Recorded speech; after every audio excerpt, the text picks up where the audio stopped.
건축법도 요즘은 추세가 좋은 건축법도 종합평형 문제가 나오거든요. 그런데 충분히 여러분 여기 있는 내용만 숙지하신다면 5개는 충분히 맞출 수 있어요. 예, 2개는 컨디션 안 좋으면 못 맞추지만 자, 5개는 충분히 맞출 수 있습니다. 항상 컨디션이 안 좋아요? 예, 항상 좋아야지. 자, 그러면 이제 건축법의 용어 정리입니다. 자, 용어에서는 꼭 나오면 틀리면 안 되죠. 뭐 매년 꾸준히 출제되고 있잖아요. 자, 그러면 먼저 주요 구조부. 그래서 이 주요 구조부 우리 어떻게 외웠어요? 주요 구조부 내기 바보지죠. 내기 바보지죠. 내기 바보지죠. 네, 주요 구조 6개. 내력벽 그리고 기둥, 바닥, 보, 지붕틀, 주계단. 내기 바보지죠. 네, 주요 구조부 6개 갑니다. 그래서 내력벽이 뭐예요? 내력벽이 건축물 무게 하중을 지탱하는 벽. 그래서 이런 건물의 외벽, 내력벽이 내력벽이죠. 내력벽. 그리고 기둥, 잘 알고 기둥. 그리고 바닥, 여기 바닥이잖아요.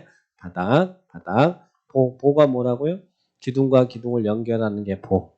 내력벽, 기둥, 바닥보, 지붕틀, 주계단. 이 6개가 주요 구조부다. 그런데 다만 뒤에 있는 거 보셔야죠. 기둥은 기둥인데 무슨 기둥? 사익 기둥. 바닥은 바닥인데 최하층 바닥. 보는 본데 작은 보. 그리고 차양. 5개 계단은 구조상 주요 구조부로 보지 않는다. 그래서 이 지문을 다 알아두셔야 돼요. 주요 구조부. 내기, 바보, 지주. 자, 그렇게 기억합니다. 예, 그 다음에 내화 구조. 자, 내화 구조라는 말이 무슨 말이에요? 구조. 건물이고 내화 구조. 견뎌낼 내자 불화자. 화재 견딜 수 있는 성능을 가진 구조. 그러니까 내화 구조란 철근이나 콘크리트나 벽돌이나 뭐 이런 석조나 이런 구조가 무슨 구조라고요? 내화 구조. 불타도 이거는 견뎌내지 이게 타진 않잖아요. 그러니까 이런 구조를 내화 구조라 그래요. 화재 견딜 수 있는 성능을 가진 구조. 그런데 또 이와 반해서 방화 구조가 있어. 방화 구조. 방화 구조와 내화 구조 용어 정리하는 거예요. 방화 구조는 여기 목조 건물이네. 목구조 건물. 목구조 건물은 내화 구조예요, 아니에요? 내화 구조 아니죠. 이거 불나면 다 타는 것이지 이게 안 타고 버티고 있나요? 그죠? 내화 구조 아니죠? 목조 건물은 탈 수밖에 없잖아요. 근데 이 목구조 건물은 타면 대형 인명사고 발생하니까 외벽에다가 화염의 확산을 막을 수 있도록 방염 처리를 하는 구조가 방화 구조예요. 그러면 화염의 그래서 뭐 모르타로 해반줄 경우 7 두께가 2cm 이상이다. 이런 거 알 필요 없고 개념만 이해하시라는 이야기예요. 근데 여기 목구조 같은 경우 내화 구조가 아니니까 화재가 발생하면 대형 인명 피해 발생할 수 있으니까 화염의 확산을 막을 수 있도록 외벽에다가 방염 처리를 하는 구조가 방화 구조. 그래서 화염의 확산을 막을 수 있는 성능을 가진 구조를 무슨 구조를 한다고요? 방화 구조다. 그래서 내화 구조, 방화 구조. 그런데 이런 내화 구조는 자, 방화지구 안에서는 방화지구가 화재 위험성이 높은 지역이잖아요. 그러니까 방화지구 안에서 건물을 지을 때 이런 건물은 무슨 구조로 지어야 된다고요? 내화 구조로 건물 지어야 돼요. 구조가 내화 구조여야 돼. 철근이나 철골이나 석조나 벽돌이나 이런 구조로 지어야지 방화지구 안에서는 목구조 건물은 들어설 수 없어요. 그래서 방화지구 안에서는 내화 구조가 의무적입니다. 의무상이다. 내화 구조, 방화 구조 이런 말 방화지구니까 또 방화 구조다 그러면 안 돼요. 네. 방화지구 안에서는 건물의 구조는 내화 구조 사용 의무합니다. 그러면 여기서 하나만 더 볼 것은 재료인데 재료는 불연 재료와 난연 재료가 있어요. 자, 불연 재료는 무슨 재료예요? 불에 타지 않는 재료. 난연 재료는 불에 타긴 타는데 잘 타지 않는 재료. 그러면 방화지구 안에서 여기 채소 가게 간판 달고 떡볶이집 간판 달고 커피숍 간판 달 거예요. 이때 이 간판은 무슨 재료여야겠어요? 불연 재료, 불에 타지 않는 재료. 그래서 방화지구 안에서는 내화 구조, 불연 재료 사용을 의무한다. 예, 참고만 하시고. 자, 그 다음에 여기 불연 재료, 난연 재료 거기 안 나와 있네요. 참고만 하세요. 불에 타지 않는 재료, 불. 난연 재료는 불에 타는데 잘 타지 않는 재료. 자, 그래서 방화지구는 내화 구조, 불연 재료 사용을 의무한다. 이렇게 하시고. 자, 그 다음 건축 관계자. 건축 관계자와 관계 전문 기술자. 자, 우리 건축법에서 4대 인물이 있어요. 4대 인물이 누굴까? 건축주, 설계자, 시공자, 감리자. 그래서 나중에 이제 건축 관계자라는 용어가 필요한 게 건축 분쟁 전문 이혼할 때 건축 관계자와 관계 전문 기술자 간의 분쟁 막 이렇게 나오거든요. 그때 이제 건축 관계자란 그 4명을 이야기해요. 건축주, 설계자, 시공자, 감리자. 자, 그런데 관계 전문 기술자는 뭐예요? 관계 전문 기술자는. 관계 전문 기술자란 구조나 설계에 있어서 전문 기술 자격을 보유하고 설계자, 위에 있는 설계자, 감리자와 협력하는 사람을 뭘 한다고요? 관계 전문. 이것은 누구예요? 쉽게 머릿속에. 예, 구조나 설계에 있어서 전문 기술 자격을 보유했다. 이 사람들을 구조 기술사, 설비 기술사, 이 기술사는 관계 전문 기술자다. 관계 전문 기술자다. 구조 기술사, 설비 기술사, 이 사람들은 관계 전문 기술자 이렇게 표현해요. 관계 전문 기술자 이렇게 봅니다. 그 다음에 거실. 자, 우리 건축법에서 거실은 한마디로 말하면 뭘 거실이라고 그래요? 건축 거실은 여러분과 제가 있는 이 공간이 거실일까 아닐까? 거실이에요. 우리 건축법에서는 방을 거실이라고 그래요. 거주, 직무, 작업, 집회, 오락 이런 유사한 목적을 위해서 사용되는 방. 한마디로 이 방을 거실이라고. 건축법에서는 방이라는 표현을 안 써요. 거실. 거주나 직무나 작업, 집회, 오락 이런 유사한 목적으로 사용되는 방. 이것도 방이에요. 방. 이걸 거실이다. 그래서 우리는 거실에서 공부하고 있어요. 우리는 거실에서 공부하고 있다. 자, 그렇게 방을 말한다. 이렇게 보시고. 그 다음에 지하층 꼭 기억하셔야죠. 지하층은 뭘 지하층이라고 그래요? 건축물 바닥이 지표면 아래에 있는 층으로서 바닥에서 지표면까지 평균 높이가 당의 층 높이의 얼마? 2분의 1 이상인 것을 지하층이라고 하죠. 자, 그러면 우리가 건물이 아예 땅 속에 들어가 있으면 당연히 지하층이지만 자, 지상과 지하의 경계에 걸릴 때 근데 바닥이 이렇게 있어요. 바닥이 있고 얘가 지표면입니다. 근데 좀 고조차가 있어요. 지표면이고 그리고 해당 층이 이렇게 당 해당 층이 이렇게 있어요. 자, 그리고 여기도 이렇게 있어요. 자, 이렇게 있을 때 자, 요 부분을 지하로 볼 거냐 아니면 이 지상으로 볼 거냐 요거잖아요. 요거 우리 기생충 영화 보면 반지하 있잖아요. 그 반지하를 지하로 볼 거냐 지상으로 볼 거냐. 우리 지하층의 개념은 어떻게 정리하고 있다고요? 건축물 바닥이 지표면 아래에 있다. 근데 바닥에서 이 지표면까지 이 평균 높이가 당의 층 높이 이게 지금 해당 층이잖아요. 당의 층 높이의 2분의 1 이상이면 해당 층은 지하층이다. 쉽게 말해서 땅속에 들어가져 있는 평균적인 부분이 위에 올라가져 있는 평균적인 부분보다 깊으면 해당 층은 뭐가 된다고요? 지하층이다. 그러면 바닥면에서 이 층고까지 높이가 여기가 7m인데 이 바닥면에서 지표면까지 높이가 평균 높이가 4m다 한다면 이 부분은 지하층입니까? 지하층이 아닙니까? 땅속에 들어가 있는 부분이 위에 올라가 있는 부분보다 더 깊잖아요. 2분의 이상이잖아요. 그러니까 이것은 지하층이라고 표현하는 거예요. 지하층이다. 그죠? 지하층이다. 지하층이다. 이건 지하층이에요. 지하층. 지하 1층. 또 밑에 있으면 좀 지하 2층, 지하 3층. 그럼 여기가 지상이 되는 거예요. 여기가 1층, 여기가 2층, 여기가 3층. 이렇게 정리합니다. 근데 왜 여기가 지하냐 지하가 아니냐가 뭔 중요한 의미를 갖고 있을까? 있나요? 여기 지상이냐 지하냐가 중요한 의미가 있습니까? 있죠. 자, 우리 연면적 선정할 때는 바닥 면적 합계가 연면적이잖아요. 근데 연면적 선정할 때는 지하층의 바닥 면적도 다 포함을 해요. 근데 중요한 것은 용적률을 계산할 때 이 지하층의 바닥 면적은 연면적에 산입한다, 산입하지 않는다. 산입하지 않는 지을 수 있는 총 용적이 있는데 지하층의 바닥 면적 산입하지 않아요. 좋은 거예요? 좋은 거예요? 아니에요. 좋은 거잖아요. 그러니까 이 부분이 지하로 들어가야 용적률 계산할 때 연면적이 안 들어가니까 더 위로 하나 더 올릴 수 있잖아요. 그죠? 이게 중요한 겁니다. 그래서 지하냐 아니냐는 상당히 중요한 거예요.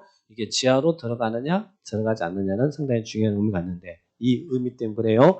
용적률 계산할 때 지하층의 바닥 면적은 연면적에 산입하지 않습니다. 용적률 계산할 때 지하층의 바닥 면적은 연면적에 산입하지 않는다. 그리고 또 하나 기억할 것은 지하층 이 건물은 몇 층짜리 건물이에요? 이것은 이 건물은 몇 층? 이 건물은 4층인가요? 3층짜리인가요? 지하층은 건물 층수에 산입하지 않습니다. 그럼 이 건물 우리 이 건물은 지금 몇 층짜리 건물이에요? 지하가 3층이고 지상이 10층인데 이 건물은 10층짜리 건물이지 지하층은 충수에 산입하지 않아요.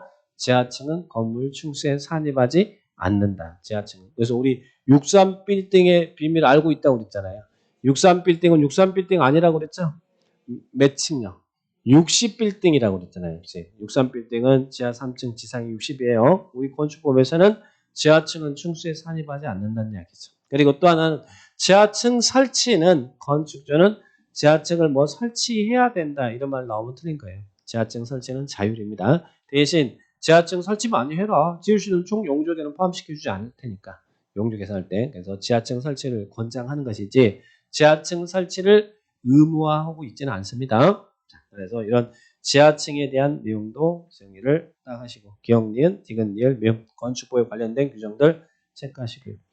그 다음에 또 부속 건축물 그리고 부속 구조물 나오는데 뭐 구조물은 볼 필요 없고 부속 건축물이 뭐가 포인트예요? 부속 건축물은 동일한 대지 안에 주된 건물에 딸려 있어요? 아니면 주된 건물에 분리돼 있어요? 분리된. 여기서 포인트는 분리된이죠. 분리된 부속 용도의 건축물로서 주된 건축물 이용 관리에 필요한 건축물을 부속 건축물이다. 그래서 여기 분리됐다는 말을 기억하세요. 분리된. 동일한 대지 안에 주된 건물과 분리된, 즉 떨어져서 주된 건축물 이용 관리에 필요한 건축물입니다. 자, 그 다음에 리모델링 나옵니다. 리모델링. 부속 구조물은 먹을 거 없고. 자, 우리 무엇을 리모델링이라고 표현해요? 리모델링은 기능 향상, 노후화 억제를 위해서 뭐 하는 거예요? 대수산하거나 일부 증축하거나 개축하는 행위다. 여기서 조심할 것은 개축도 건축법에서는 리모델링이에요. 네. 기능 향상 노후 억제를 위해서 대수산하거나 일부 증축 또는 개축한 행위를 뭘 한다고요? 리모델링이다. 리모델링이다. 그러나 부수고 새로 짓는 건 리모델링이 아니에요. 신축은 리모델링 아닙니다. 대수산하거나 일부 증축하거나 개축하는 행위를 리모델링이다. 이렇게 기억합니다. 그 다음에 고층 건축물, 초고층 건축물 이런 거 나왔는데 틀렸다. 큰일 납니다. 자, 고층 건축물, 뭐가 고층 건축물이죠? 건축법에서는 층수가 30층 이상이거나 여기서 조심하고 뭐 조심하라고 했어요? 이거나 엔드가 아니라 우와 둘 중에 하나 해당되면 고층 건물이에요. 층수가 30층 이상이거나 또는 층의 구분이 명확하지 않으면 4m를 하는 층을 보니까 30 곱하기 4 높이가 120m 이상인 건축. 둘 중에 하나 해당되면 고층 건물입니다. 엔드가 아니라 우하라는 거 그거 조심하라고 했어요. 그 다음에 또 초고층 건축물은 뭘 초고층 건축물이라고 그래요? 층수가 50층 이상이거나 또는 높이가 5, 4, 20 높이가 200m 이상인 건축물을 초고층 건물이라고 그랬죠. 고층 건축물, 초고층 건축물 이런 거 딱 정리하시고 틀리면 큰일 납니다. 자, 준초고층이야 뭐 고층이면서 초고층이 아닌 게 준초고층이죠. 자, 그런데 그 용어만 그렇게 정리하시고 그 다음에 설계도서. 설계도서는 뭐가 결합된 거예요. 설계도, 그림도자에다 서류서자니까 설계도서에는 공사용 도면 있어야 될 것이고 또 구조계산서 그리고 또 도면을 설명하는 시방서 자 이런 것들 다 퉁쳐서 뭐라고 한다고요? 설계도서다. 이렇게 정리를 하시 바랍니다. 자, 발코니입니다. 여러분 사시는 아파트 발코니. 발코니는 발코니라는 것은 내부 외부를 연결하는 완충 공간으로서 전망 휴식 등의 목적으로 외벽에 접하여 부가적으로 설치하는 공간이죠. 그런데 여기서 우리가 볼 것은 주택에 설치되는 발코니는 필요에 따라서 거실, 침실, 창고 등의 용도로 사용할 수 있다. 그러니까 발코니 확장이 합법적이다 이 말이잖아요. 발코니 확장. 근데 발코니 확장이 합법적인 것은 뭐예요? 주택에 설치되는 발코니입니다. 주택에 설치되는 발코니는 필요에 따라서 거실, 침실, 창고 등의 용도로 활용할 수 있다. 그 다음에 특별건축구역이에요. 자, 특별건축구역. 어떤 걸 우리는 특별건축구역이라고? 조화롭고 창의적인 건물이 건축될 수 있도록 특례를 적용하기 위해서 특별히 지정하는 게 특별건축구역이에요. 그래서 특례라는 말은 건축법의 일부 규정을 적용하지 않거나 배제하거나 또는 완화하거나 통합 적용하기 위해서 특별히 지정하는 게 특별건축구역입니다. 법 규정을 강화하다는 단어가 나오면 안 돼요. 이쁜 건물 들어서는데 법 규정을 강화하면 이쁜 건물이 들어설 수 없죠. 그래서 배제하거나 완화하거나 통합 적용하기 위해서 특별히 지정하는 게 특별건축구역이다. 이렇게 기억하시기 바랍니다. 자, 그 다음에 다중이용 건축물, 준다중이용 건물, 그리고 특수구조 건축물 이런 거 참 용어 시험에서 잘 나왔죠. 자, 다중이용 건축물, 다중이용 건축물.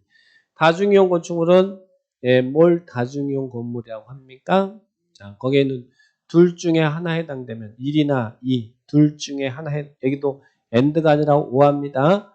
1에 해당하거나 2에 해당하거나 둘 중에 하나에 해당되면 다중이용 건축물입니다. 다중이용 건축물. 자, 1. 바닥 면적 합계가 얼마예요? 5,000제곱미터 이상인 이런 용도의 건축물은 다중이용 건물이다. 바닥 면적 합계가 얼마요? 5,000제곱미터 이상인 이런 용도의 건축물. 어떤 용도? 문종판, 요종관, 문종판, 요종관 이렇게 정리합니다. 문화미 5,000제곱미터 이상의 문화미 집회 있어요. 근데 공연장이라든지 미술관이라든지 박물관이라든지 이런 문화미 집회시설 다중이용 건물이죠.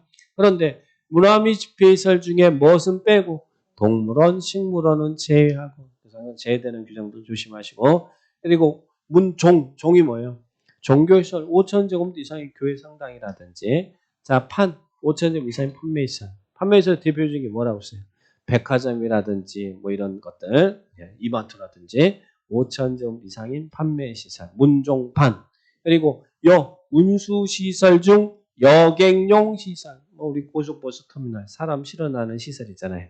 여객시설, 의료시설 중 무슨 시설? 종합병원 그리고 숙박시설 중 관광 숙박시설, 문종판, 요종관, 문종판, 요종관, 문종판, 요종관 5천 이상인 문종판, 요종관은 다중이용 건물이에요. 그런데 이런 용도와 상관없이 층수가 몇 층 이상이면 16층 이상인 건축물. 16. 여러분 사실 아파트에 20층짜리 아파트에 살고 있다. 그러면 그 아파트도 다중이용 건물이에요.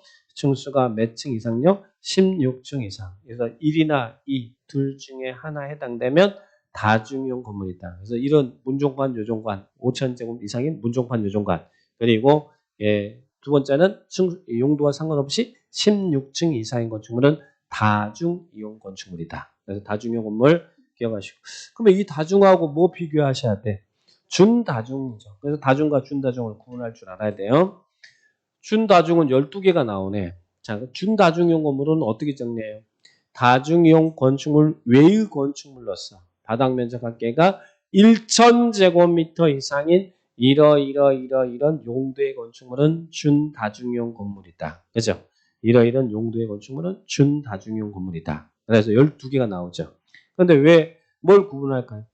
다중이용 건축물 외의 건축물로서 바닥 면적 합계가 1,000제곱미터 이상인 이런 용도의 건축물이 준다중이다 그랬는데 여기 있는 이 문종판 요종관은 다중이 될 수도 있고 준다중이 될 수도 있다는 이야기잖아요. 5,000 이상이면 다중이고 5,000 미만 1,000 이상이면 준다중이잖아요. 그죠? 그러니까 문종판 요종관은 다중이 될 수도 있고 준다중이 될 수도 있어요. 그런데 나머지 6개 교노, 운이, 관장 이 6개는 교육연구시설, 노유시설, 운동시설, 유락시설, 관광, 휴게시설 그리고 장례시설 교노, 운이, 관장은 뭐만 돼요?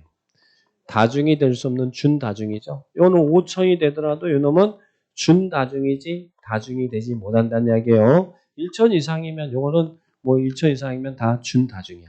문종판, 요종관은 다중이 될 수도 있고 준다중이 될 수도 있는데 문종판, 요종관이 아닌 나머지 6개는 다중이 될 수는 준다중이니까 그거 비교하라는 이야기. 비교하려면 문종판, 요종관을 딱 외워놓으셔야 비교하기가 쉽잖아요. 그죠? 그래서 문종판, 요종관은 다중이 될 수도 있고 준다중이 될 수 있다. 근데 나머지들은 준다중만 되지 다중은 될 수 없다. 5천이라도 나머지는 준다중입니다. 자, 그래서 거기 비교하시라는 이야기죠. 다중, 준다중 구분할 수 있을까요? 네, 그래요. 다들 컨디션 좋아 보이네요. 자, 구분할 수 있습니다. 자, 그 다음 특수구조 건축물. 특수구조 건축물은 우리 2개만 기억하면 되죠. 뭐예요? 몇 미터 이상 돌출돼 있어요. 한쪽 끝은 고정되고 한쪽 끝은 지지되지 않는 구조로 된 보나, 이런 보나 차양 시설이 돌출돼 있죠. 보 차양이 몇 미터 이상? 3미터 이상. 이것만 경험하면 되죠. 보나 차양이 3미터 이상 돌출되어 있는 이런 건축물이 무슨 건축물이라고요? 특수구조 건축물이다. 보나 차양이 3미터 이상 돌출되어 있는 건축물이 특수구조 건축물이다. 특수구조 건축물이다. 그리고 또 뭐 또 특수구조 건축물이에요. 기둥과 기둥 사이, 요거 기둥과 기둥 사이 이 거리가 몇 미터예요? 20m. 또 나중에 뒤에서 10m 또 나오거든요. 헷갈리시면 안 돼요. 20m 이상의 기둥과 기둥 사이 거리가 20m 이상인 건축물이 특수구조 건축물이다. 그리고 또 특수한 설계 시공 공법 당연히 특수구조 건축물이죠. 그래서 3번은 크게 안 외워도 되겠죠. 숫자 되는 거. 여러분들 딱 체크를 해 놓으시 기 바랍니다.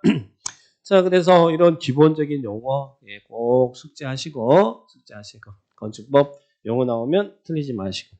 자, 이제 건축법의 적용 대상물. 자, 이제 문제 한번 풀어볼까요? 자, 문제 풀어보면 1번 용어 이제 공부했으니까. 자, 이 건축법상 용어에 대한 설명입니다. 틀린 것은 1번 지하층이란 건축물 바닥이 지표면 아래에 있는 층으로서 바닥에서 지표면까지 평균 높이가 해당 층 높이의 2분의 1 이상인 걸 말한다. 맞나요? 맞아요? 좀 머릿속에 이미지 그리면 되죠. 땅 속에 있는 부분 2분의 4. 평균 높이가 층 높이의 2분의 이상이면 지하층 맞죠? 자, 2번 내화 구조란 화재 견딜 수 있는 성능을 가진 구조다. 맞나요? 견딜로 했죠. 불화자. 내화 구조. 화재 견딜 수 있는 거죠. 자, 3번 초고층 건축물이란 층수가 50층 이상이거나 높이가 200m 이상인 건축 말한다. 맞나요? 이거나 그러니까 50층 이상이거나 높이가 200m 이상이면 초고층 건축물 맞죠? 4번 기둥과 기둥 사이 거리가 15m인 건축물은 특수구조 건축물이다. 어디가 틀렸습니까? 예, 여기가 15m 작죠? 20m 이상이야 특수구조 건축물이죠? 예, 그래서 틀렸고. 그 다음에 5번 바닥 면적 합계가 5,000제곱미터인 위락설은 준다중용 건물이다. 다중이에요? 아니면 준다중이에요?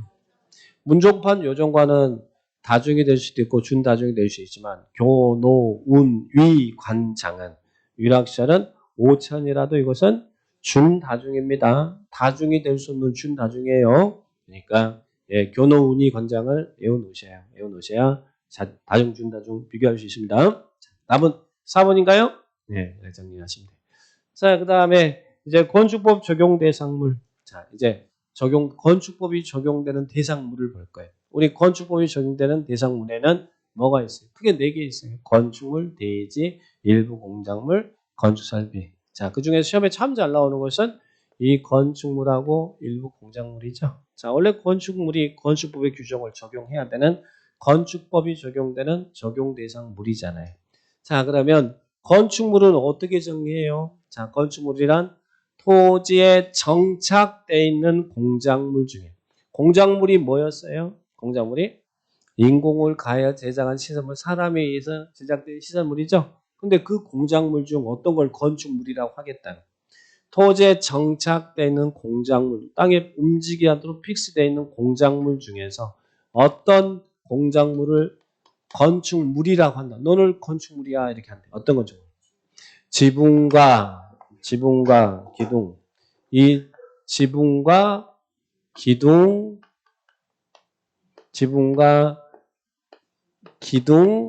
또는 벽이 있는 시설을 건축물이다. 요 놈을 뭘 한다고요? 요 놈을 건축물이다. 토지에 정착되어 있는 공작물 중에서 지붕과 기둥 또는 벽이 있는 시설이 건축물. 이 말이 무슨 말이에요? 토지에 정착되어 있는 공작물 중에서 지붕하고 기둥이 있으면 건축물인가요? 건축물이다. 이렇게 있으면 건축물이란 이야기예요. 움직이지 않도록 픽스되어 있는데 지붕하고 기둥을 갖춰주면 건축물이에요. 그래서 주유소는 건축물이라는 이야기잖아요. 주유소. 그리고 또 지붕하고 벽이 있어도 건축물입니다. 지붕하고 벽이 있어도 건축물이에요. 지붕과 기둥과 벽을 모두 갖춰야 건축물이 아니라 이렇게 있어도 건축물이요. 이렇게 있어도 건축물이라는 이야기예요. 토지에 정착되는 공작물 중 지붕과 기둥 또는 벽이 있는 시설이 건축물이다. 그럼 건축물이 되려면 뭐가 있어야 돼요? 건축물이 되려면 지붕은 있어야죠. 비바람을 막아주는 지붕은 있어야 돼. 그 지붕을 받쳐주는 기둥이나 벽이 있어야 돼. 움직이지 않도록 고정되어 있는데 지붕과 기둥 또는 벽이 있으면 건축물이다. 그래서 공작물 중 이런 형태를 갖춘 시설을 건축물이다. 건축물이면 건축법의 규정을 적용받으라는 이야기예요. 그런데 또 지붕과 기둥 또는 있는 벽이 있는 시설과 이에 딸리는 시설물도 건축물이에요. 딸리는 건 뭐예요? 딸리는 대문이라든지 담장이라든지 이런 것도 건축물입니다. 대문. 이것에 딸릴 때 그 대문 담장이 건축물이에요. 딸리지 않으면 그냥 공작물입니다. 딸리지. 그리고 또 건축물이에요. 지하나 고가의 공작물에 설치되는 또 사무소라든지 점포라든지 차고라든지 창고라든지 공연장 이런 것들 다 건축물이에요. 그러니까 지하에 설치되는 상가, 지하 점포도 건축물이라는 이야기죠. 자, 그리고 지하 주차장 창고, 그리고 또 고가 공장물 설치되는 공연장 이런 것들도 다 건축물이다. 그래서 건축법은 지상에만 적용되는 게 아니라 지하 고가에도 다 건축법이 적용된다. 그래서 이런 건축물의 정의를 딱 하시고 용어 정리하시고 건축물. 그러면 건축물이면 뭐 해야 된다? 건축물이면 건축법의 규정을 적용해야 된다는 이야기예요. 그런데 건축물이라 하더라도 건축법의 규정이 적용되지 않는 배제되는 건축물이 있나요? 있다. 그래서 시험에 너는 건축물이지만 너는 건축법을 적용 안 해도 돼. 배제되는 건축물이 있으니까 5개 나오니까 꼭 체크하시고 자, 어떤 것은 건축법의 규정을 적용하지 않습니까? 건축법의 규정을 적용하지 않아도 되는 거. 뭐예요? 문화재죠, 문화재. 문화재 보호법엔 지정문화재. 또 가지정이라는 게 임시지정을 말하죠. 지정문화재 그리고 임시지정문화재. 지정된 문화재든 임시로 지정됐든 문화재는 건축법의 규정을 적용받지 않아도 된다. 왜? 문화재니까. 문화재. 근데 건축법 적용받으면 문화재로서의 가치가 없잖아요. 건축법에 적용받지 않아도 된다. 문화재. 그런데 그 밑에 자 우리 전통 사찰 절에 가면 전통 사찰이 있죠. 절에 사찰 매도 그러잖아요. 전통 사찰. 그리고 또 전통 건조물. 전통 건조물이 뭐예요? 전통 건조물이라는 게 뭘까? 한옥입니다. 한옥. 자, 그러면 사찰이나 전통 건조물은 건축법의 규정을 적용할까요? 아니면 적용하지 않아도 될까요? 네. 건축법에서 제일 중요한 게 뭐예요? 뭐가 제일 중요해요? 건축법에서는 안전이 제일 중요한 거예요. 그 어느 것도 안전에 자유로우면 안 돼요. 자, 요놈들이 문화재가 아니면 건축법의 규정을 적용받아야 돼. 이게 문화재면 적용은 안 하지만 전통 사찰이나 전통 건조물은 건축법 규정을 적용받습니다. 그래서 밑에 거기 전통 사찰, 전통 건조물은 건축법의 적용 대상이다고 맨 밑에 다구장 표시 나왔죠? 네, 그런 분들 보시고 자 그다음에 또 철도 관련 시설 근데 또 건축법의 규정이 적용되지 않는 철도 관련 시설 요 4개입니다. 4개는 건축법의 규정을 적용할 필요가 없대. 자, 여기는 철도 관련 시설 뭐 있습니까? 운전 보안 시설. 철도 선로 관련되는 운전 보안 시설. 그리고 또 뭐 보행 시설, 걸어다니는 고행 시설, 기다리는 플랫폼. 그리고 또 기차 혼자 열심히 달리는 거 아니라고 뭐 요줘야 돼요. 급수, 급유, 급탄 이런 시설. 그런데 이 철도 관련 시설이 건축법의 규정이 적용되지 않는 게 이 4가지지. 4가지지. 여기는 철도 역사. 자, 이 역사는 건축법의 규정을 적용받아야 안 받아요? 역사, 서울 역사, 영등포 역사는 건축법의 규정을 적용받습니다. 철도 관련 시설이 건축법의 규정을 적용하지 않는다. 시설이에요. 철도 역사는 적용받는다. 밑에 써져 있죠. 그 다음에 또 고속도로 여기 있네요. 통행료 징수시설. 고속도로 통행료 징수시설은 건축법의 규정을 적용하지 않습니다. 그래서 여러분 하이패스 들어올 때 너는 건축법 아니야 그래요. 그래서 너는 아니야. 건축법 적용하지 않습니다. 근데 또 고속도로만 죽어라고 해놓고 고속도로 휴게소 부르고 있어요. 휴게소는 얼마나 이쁜 건물이 들어있어요. 휴게소가 건축법의 규정이 배제된다 그러면 안 돼요. 뭐라고? 통행료 징수시설. 그 다음에 또 4번째 거 조심하셔야 돼요. 4번째 게 또 잘 물어봐요. 컨테이너를 이용한 간이창고. 쉽게 컨테이너 박스잖아요.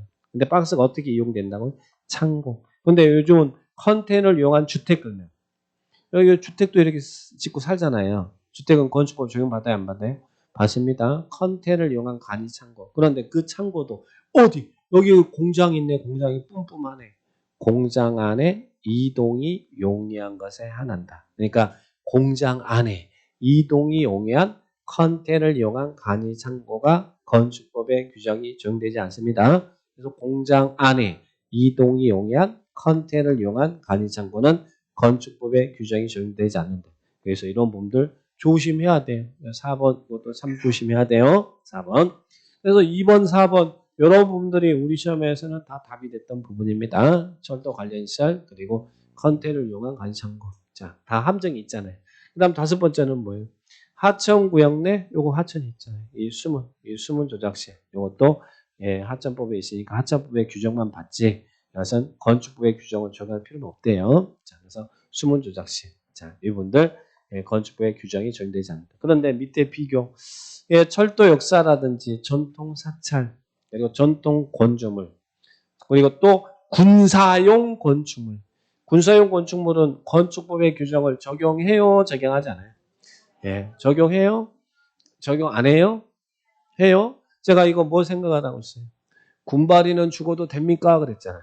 안 된다고 그랬죠? 예, 건축법이 제일 중요한 건 안전이라고 그랬잖아요. 즉 무슨 이야기냐면 원래 건축물은 건축법의 규정을 적용받는 게 당연히 지극히 정상이에요. 제일 중요한 게 안전이니까. 그런데 건축물이라도 이런 건축물은 건축법의 규정을 적용하지 않는다. 그래서 이 5개 빼고 나머지 건축물은 다 적용이라고 생각하세요. 그래서 이 5개만 딱 정리를 해 놓으시면 됩니다. 자, 부분 잘 체크하시고.